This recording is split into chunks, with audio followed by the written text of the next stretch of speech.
Muy buenos días, señor presidente. Con su permiso. Buenos días a todas y a todos. Se va a presentar el día de hoy el avance de cero impunidad. El día de hoy toca ver jueces que favorecen a presuntos delincuentes. Tenemos 5 casos de jueces con denuncia penal y o queja ante el Consejo de la Judicatura Federal.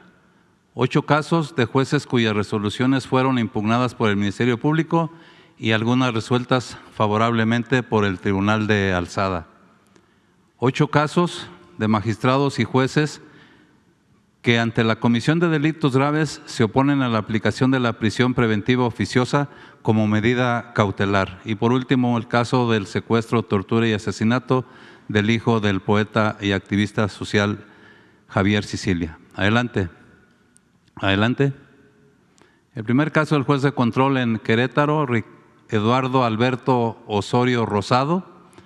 Su actuación ha motivado la presentación de una denuncia penal en su contra por el delito contra la administración de la justicia y 2 quejas ante el Consejo de la Judicatura Federal. En 52 de sus resoluciones que han sido contrarias al Ministerio Público, 29 determinó no vincular a proceso penal, en 11 ordenó cambio de medida cautelar para sustituir la prisión preventiva oficiosa, en 6 calificó de ilegal la detención, en 4 declaró sentencia absolutoria y en 2 ordenó la reclasificación del delito. La mayoría de los delitos juzgados son del fuero federal, tales como posesión de armas de fuego, tráfico de personas, hidrocarburos, contra la salud y robo al autotransporte. De los 52 casos, 16 de sus resoluciones han sido revocados ya por un tribunal de alzada. Adelante. Siguiente caso, el juez de control en Coahuila, José Luis Hernández Hernández. Su actuación ha motivado la presentación de una denuncia penal y 2 quejas ante el Consejo de la Judicatura. En relación con el caso de la tragedia en la mina El Pinabete en Sabinas, Coahuila, en la que quedaron atrapados 10 mineros, el juez Hernández Hernández decretó la no vinculación a proceso de 2 imputados por el delito de explotación ilícita de bienes nacionales. Además, el 7 de julio decretó el sobreseimiento en favor del acusado Luis N., socio de la empresa minera, quien ya se encontraba vinculado a proceso. El Ministerio Público solicitó que el juez se excusara de conocer el caso por intereses personales, situación que fue reconocida por el Tribunal de Alzada, y el 22 de agosto dicho tribunal determinó que un nuevo juzgador retomara el caso. Adelante. Siguiente es el juez de control en Guanajuato, José Jesús Rodríguez Hernández. Por su actuación se han presentado 2 quejas ante el Consejo de la Judicatura Federal. De 80 de sus resoluciones, 39 casos determinó no vincular a proceso penal, en 34 calificó de ilegal la detención y en 7 declaró sentencias absolutorias. Todos los casos están relacionados con delitos graves como acopio de armas contra la salud o delincuencia organizada. Se le han hecho señalamientos de excederse en sus competencias al modificar penas solicitadas por el Ministerio Público en procedimientos abreviados.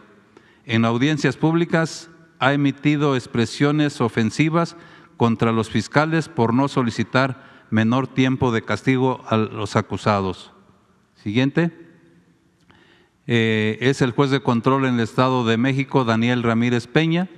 Su actuación dio inicio a una queja ante el Consejo de la Judicatura Federal, ya que el 29 de junio del presente año dictó sentencia absolutoria a favor del exmagistrado Isidro Abelar Gutiérrez, quien en 2011 recibió 3 depósitos por más de 12 millones de pesos, los cuales no correspondían a sus ingresos laborales. De sus resoluciones, en cuatro casos determinó no vincular a proceso penal, en 2 casos calificó de ilegal la detención y en un caso declaró sentencia absolutoria. En el 2019, el exmagistrado Abelar Gutiérrez fue señalado por el Departamento del Tesoro de los Estados Unidos de tener vínculos con el Cártel Jalisco Nueva Generación. El 20 de febrero de este año le fue confirmada su destitución como magistrado de la Suprema Corte de Justicia de la Nación. el juez Ramírez Peña se ha inclinado por beneficiar a los acusados al momento de imponer las penas, incluso en procedimientos abreviados, por el delito de huachicol, en el que el pasado 2 de junio pretendió que la Fiscalía redujera de 8 años a 8 años la solicitud de sanción de 11 años y 4 meses de prisión que se le había ofertado al imputado. Adelante. Siguiente es el juez de control en Michoacán, Óscar Antonio Madero González. Su actuación ha motivado la presentación de una denuncia penal en su contra por dictar resoluciones contrarias a los intereses de la justicia. De 15 resoluciones, en 11 casos determinó no vincular a proceso penal, en 2 calificó de ilegal la detención y en otras 2 declaró sentencia absolutoria. Destaca el caso en el que se investigaba a un hombre por el delito de proporcionar datos o avisos falsos ante el Registro Federal de Contribuyentes, mintió al SAT. No obstante que se le presentaron las pruebas suficientes, decidió resolver a favor del imputado. Adelante. Vamos a ver los siguientes 8 casos de jueces cuyas resoluciones fueron impugnadas por el Ministerio Público y algunas fueron resueltas favorablemente por el Tribunal de Alzada. Adelante. Se trata del juez de control en Chihuahua, José Avelino Orozco Córdoba. Él ha emitido 7 resoluciones adversas a los intereses de la justicia, en 4 determinó no vincular a proceso penal y en 3 calificó de ilegal la detención. Estas resoluciones han obligado al Ministerio Público a dejar en libertad a los detenidos, aun cuando se tienen datos suficientes para una prisión justificada. Adelante. El siguiente es el juez de control en Tamaulipas, Ricardo Ignacio Rivera Pacheco. Este juez ha resuelto adversamente a los intereses de la justicia en 24 asuntos. En 20 determinó no vincular a proceso penal, en 3 calificó de ilegal la detención y en 1 sentencia absolutoria. Esta circunstancia ha beneficiado principalmente a personas vinculadas con delitos en materia de hidrocarburos. Como el caso de la audiencia de fecha 2 de marzo del presente año, que calificó de ilegal la detención de un hombre que a bordo de un autotransporte del Servicio Público Federal transportaba ilícitamente hidrocarburo. Adelante. El siguiente es el juez de control en Guanajuato, Jesús Alejandro Jiménez Álvarez. Él ha resuelto a favor de los imputados en 34 asuntos.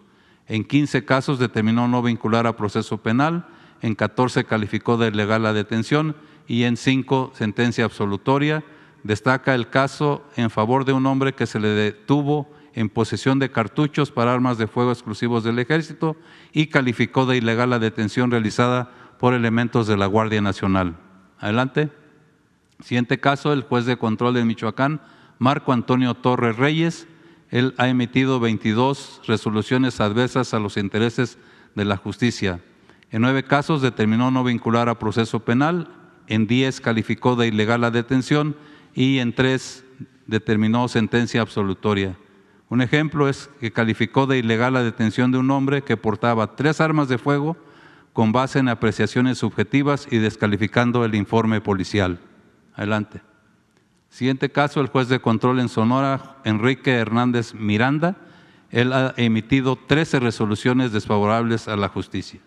En 9 casos determinó no vincular a proceso penal, en un caso calificó de ilegal la detención y en 3 determinó sentencia absolutoria.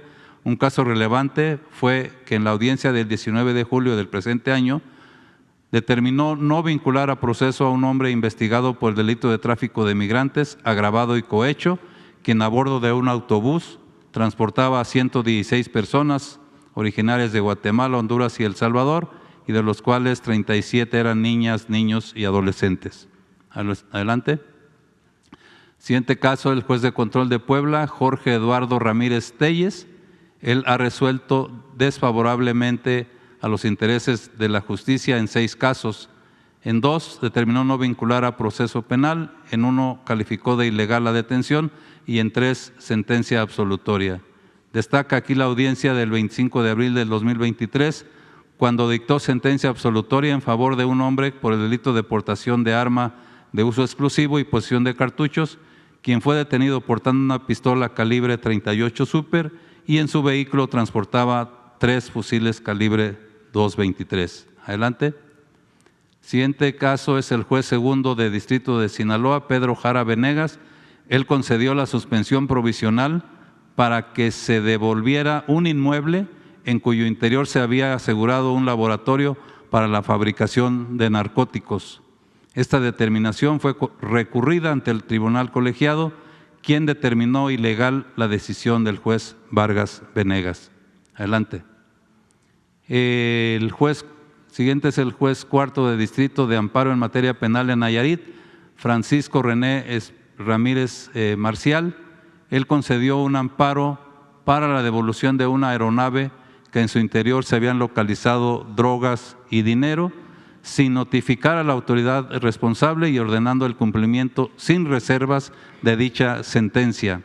Además, multó en cada acuerdo al agente del Ministerio Público Federal que tenía asegurada la aeronave y al delegado de la Fiscalía General de la República en Nayarit por no ejecutar su resolución de manera inmediata.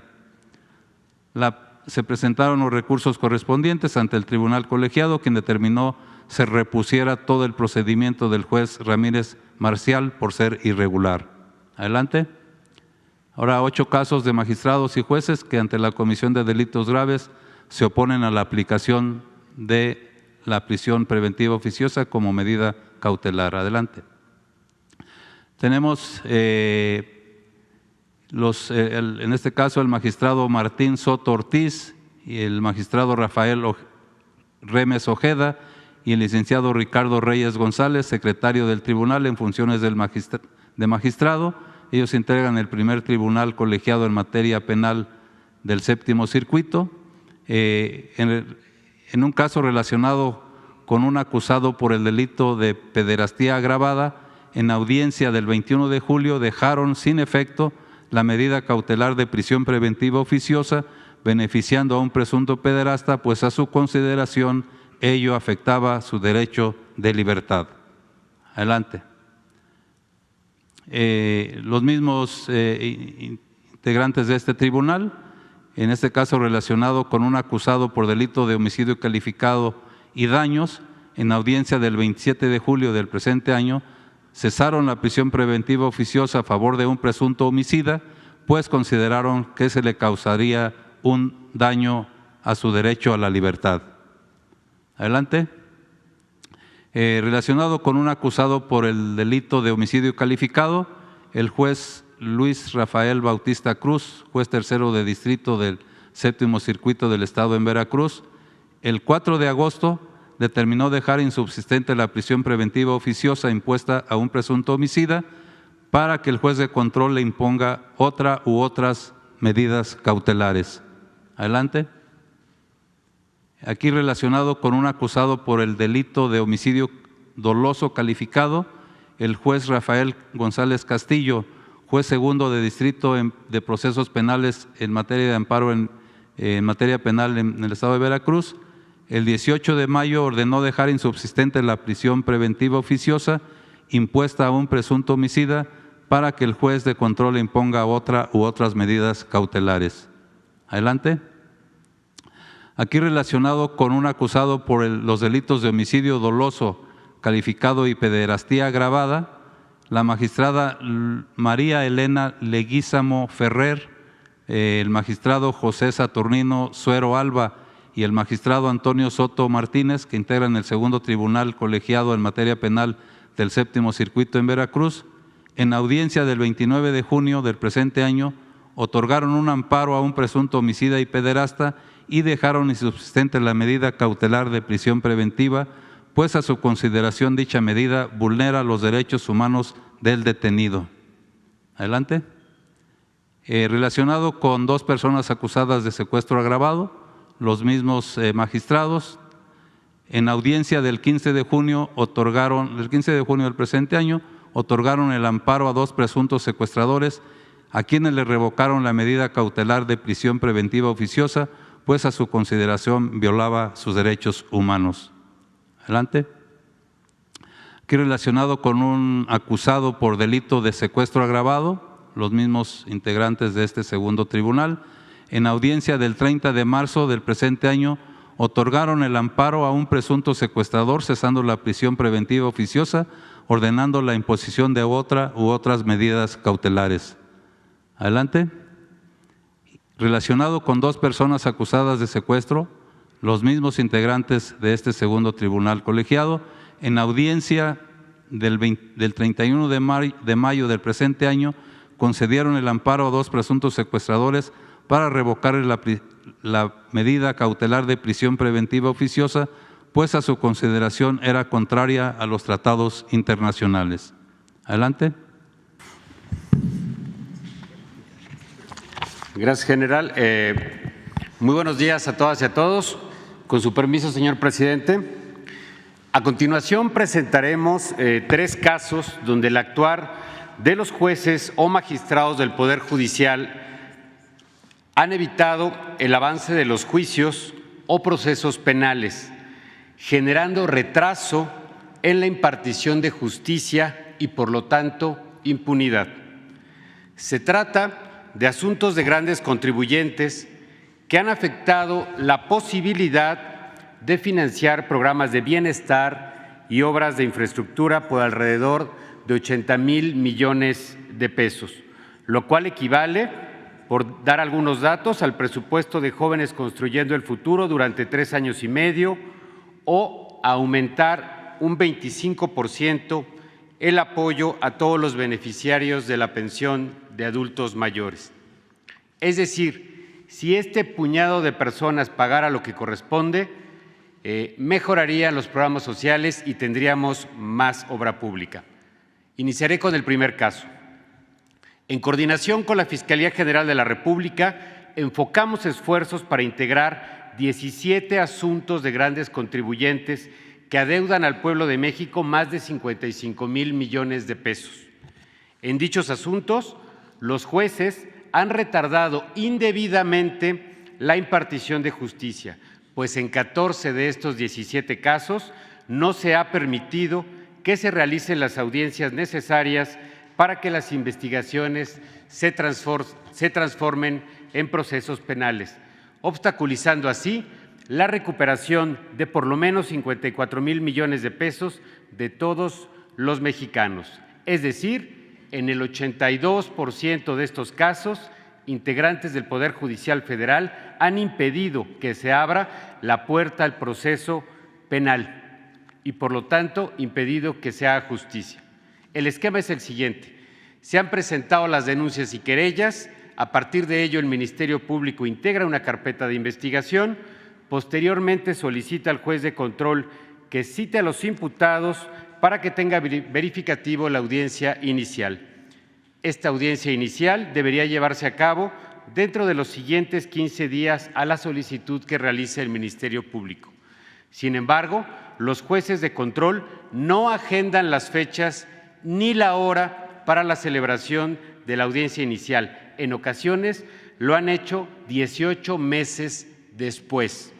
Finalmente, cuando se agenda la audiencia y una vez que llega la fecha de su realización, se difiere una y otra vez, lo que ha impedido que se sancione a los responsables y se recupere el dinero público. Segundo caso. Cierta empresa del Bajío cometió defraudación fiscal, lo que ocasionó al pueblo de México un perjuicio por casi 300 millones de pesos. Por tales hechos, la Secretaría de Hacienda, en coordinación con la Fiscalía General de la República, han buscado llevar a juicio a los responsables.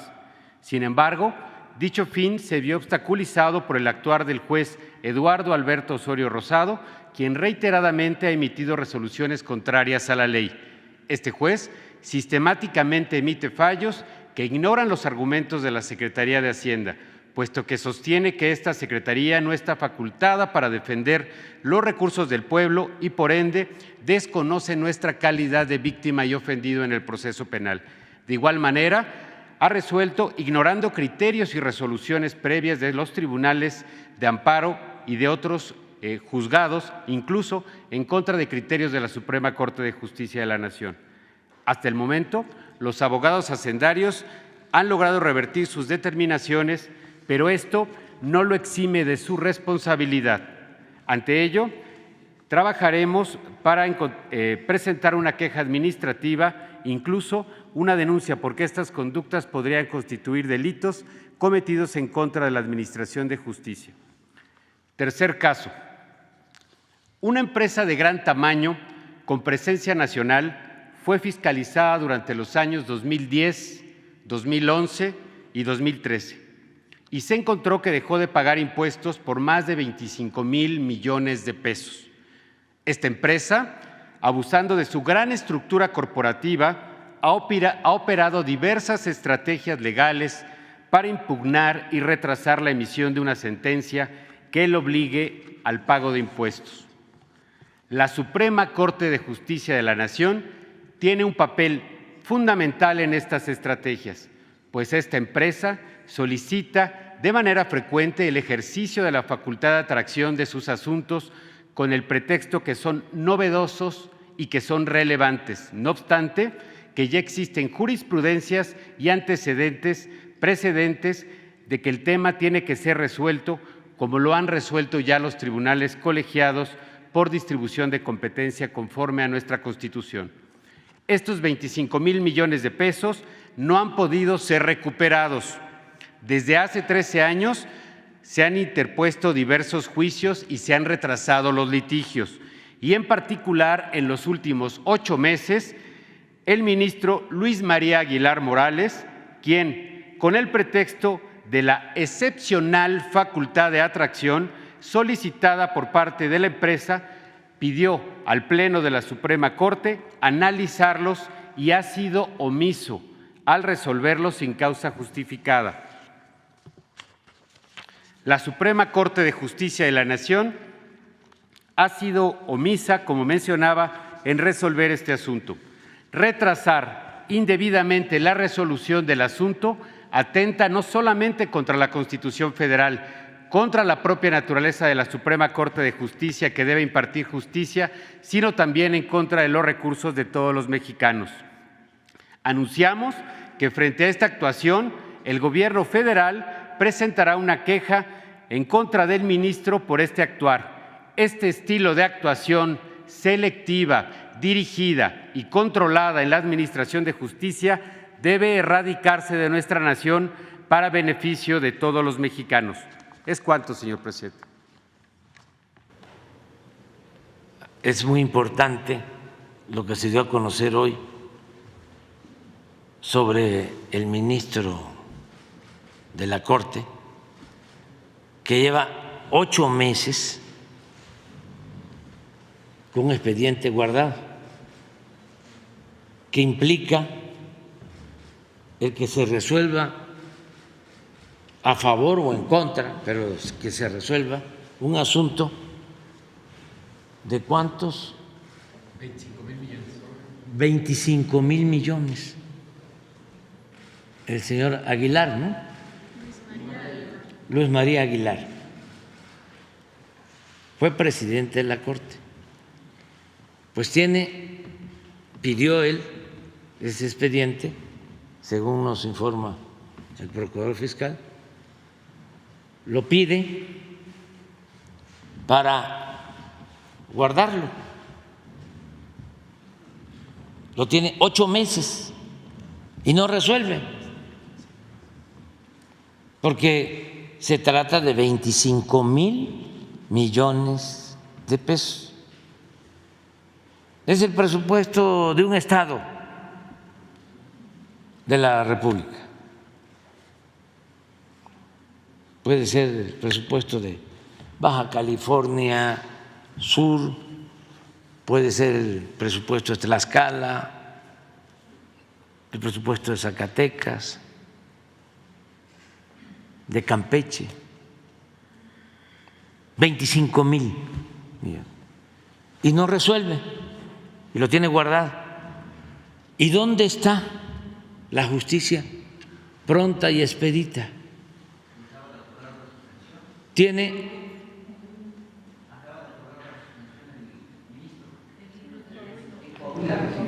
no, eso sí, rapidito, ahí sí hay justicia pronta y expedita. porque esté en contra de nosotros. Son procesos distintos, pero no se miden con la misma vara. En este caso, como se trata de proteger un asunto en donde están de por medio 25,000 millones de pesos. No estoy diciendo que deban ya los jueces dar la razón al gobierno para recuperar ese dinero. No, estoy planteando que se resuelva de conformidad con la ley. Pero ¿cómo lo guardan? ¿Por qué lo mete? Lo tiene en la gaveta de su escritorio. Mientras, como tú lo señalas, presenta la gobernadora de Chihuahua un recurso, una controversia, y resuelve así. Yo creo que se llevó como una semana, ¿no? Unos días. Ya, ¿y ya está por resolver? Ya resolvió. Ah, ya, no, fast track, o sea, ya, pero este otro caso, 8 meses. Hoy, ante el Consejo de la Judicatura.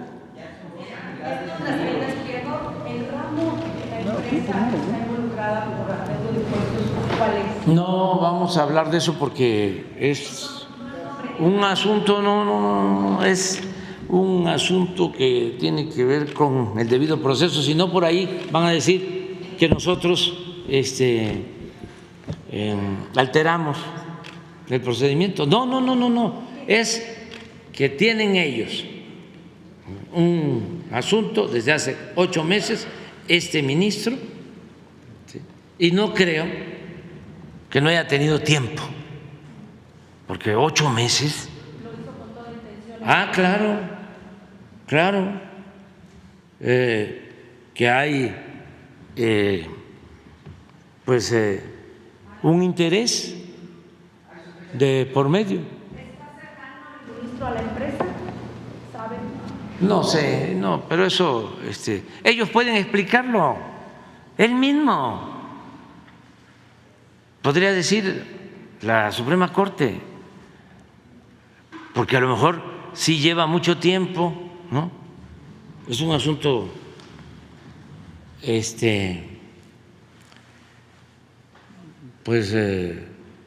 complejo, ¿no? Pues que lo informen, pero 8 meses. Y eso porque ahora se está denunciando, porque si no, nosotros terminamos como alcahuetes, como cómplices. No.